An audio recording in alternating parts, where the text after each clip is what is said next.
will blow people's minds. Sandy Munro just interviewed Elon Musk, and Elon just stunned Sandy by making this prediction. Is this going to have the basically unboxed system, or would this be too much of a question to ask?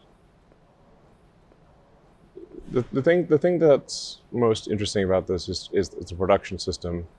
It's a level of production technology that is far in advance of any automotive plant on Earth. Did you catch that? Sandy Munro right there was stunned. He didn't say anything for a moment. He just sat there. Imagine a company that's so innovative that the biggest current automaker by volume, Toyota, looks at the Model Y, disassembles it, and then says, this is a work of art. That's a direct quote from Toyota. And now that very same company says, you just wait until our next generation vehicle comes out. That is going to be a lot better than what we have right now. So all of these legacy automakers, they are just trying to catch up to what Tesla has done years ago, but Tesla is already working on the next thing. I mean, who else has vehicles that already have steer-by-wire in their product that is being delivered right now? Or a vehicle with a 48-volt system? We obviously are working on a low-cost electric vehicle that will be made in very high volume. We're quite far advanced in that work.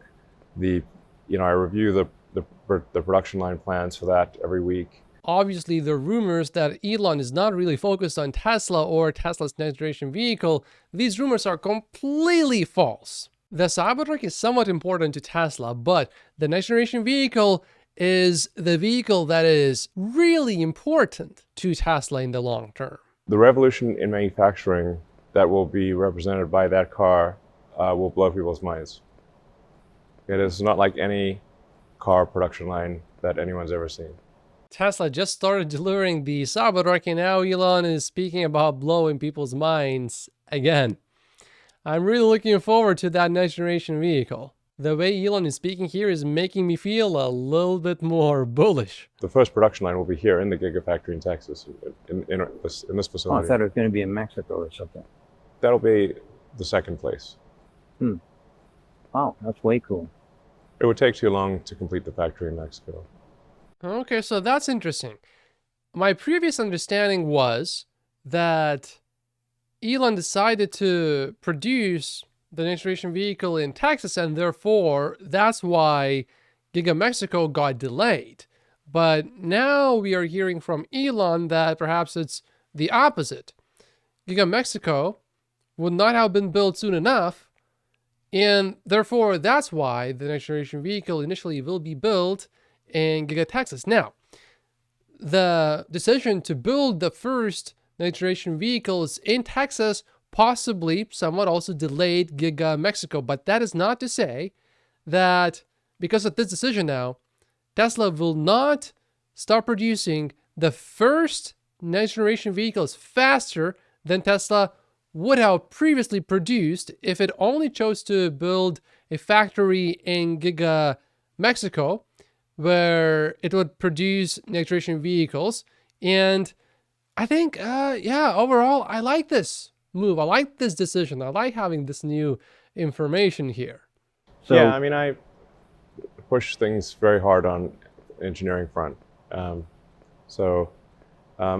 would have been more adventurous, actually, with the Model 3 or Model Y, but we couldn't take a chance on being too radical, because if those were bet the company cars. So, with the Cybertruck, it's no longer a bet the company situation. So we have the freedom to be adventurous here. I think it is also good not to be too extremely adventurous, because if the next generation vehicle will also be delayed by 4 years like the Cybertruck has been, yeah, I'm not sure if that would be great, but I'm pretty sure that the next generation vehicle is going to come much sooner than 4 years from now. I have the next generation vehicle RAM prediction on my Patreon. So if your data rate per wire is low, as it is typically with CAN bus, you have to have many point-to-point wires. Whereas if you have a very high data rate like Ethernet, then you can simply attach to the bus and not worry about any kind of latency or packet loss or data loss essentially. So it's so you need far fewer point-to-point wires. So it's both going to 4 times higher voltage, thus having thinner wires, and needing fewer wires because we have a much higher data rate bus. Now, I think frankly these things are pretty obvious. They're like it's simply bringing cars to the the 21st century because we've had Ethernet for a long time. Yeah. There's nothing that's really prevented the car industry from moving to a higher bus voltage and a much higher data rate system than CAN bus, which is a very old protocol. And so I feel like actually what we're doing is we're kind of making the obvious moves. They seem very obvious to me, like as opposed to like some eureka. It's not like, is it actually a breakthrough? Well, we're just trying to bring car electronics to the year 2023. Right. Similar to what you'd have for in a laptop or a any kind of computer.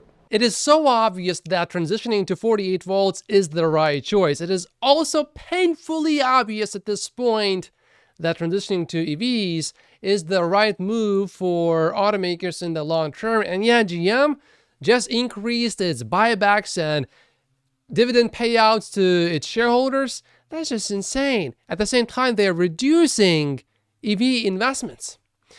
Speaking of obvious things, 10 years from now, it will also be obvious that owning Tesla stock was the right move and that Tesla was on the right path this whole time in terms of solving full self-driving by focusing just on the vision approach pretty much. And it's also really obvious already that Tesla's energy business is going to be gigantic because that business already has higher margins than Tesla's automotive business. The Cybertruck is not something that will be material to Tesla's financials next year. Meaning it will not, of the vehicles we make, it will be still such a small percentage that it will not be material in 2024. It will probably be material in 2025. The Cybertruck will never exceed Model Y production volume. However, the margins on the Cybertruck could be, in the long term, eventually, much better. Therefore, Cybertruck is actually still a very important vehicle to Tesla in the very long term. Steer-by-wire.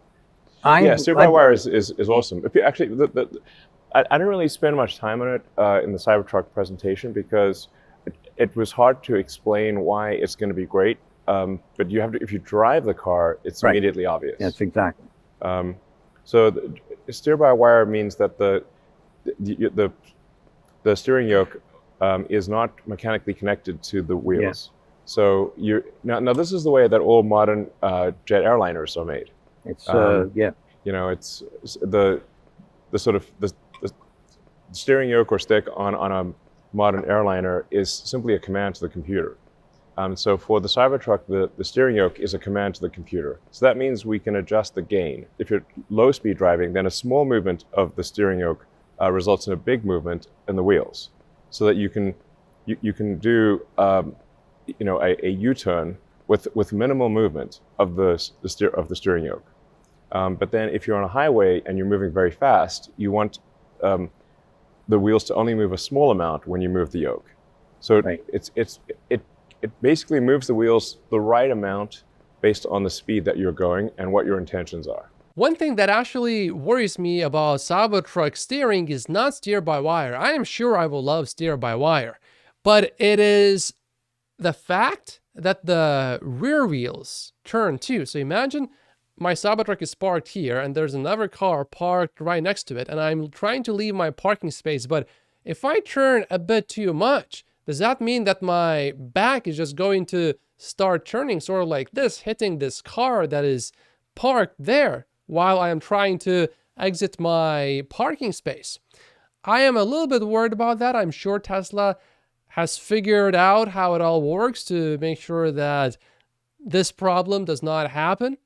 Or maybe there's some workaround to make sure that you don't hit another car that is parked next to you when exiting a parking spot. That's one thing that I'm worried about, but I'm sure Tesla has figured it out. And with rear wheel steering, along with front wheel steering as well, it's like it turned on a dime. Yes. This is not like trying to turn the Queen Mary around. No. This is a really, really, in a parking lot, Yes. this is going to kick everyone's tail.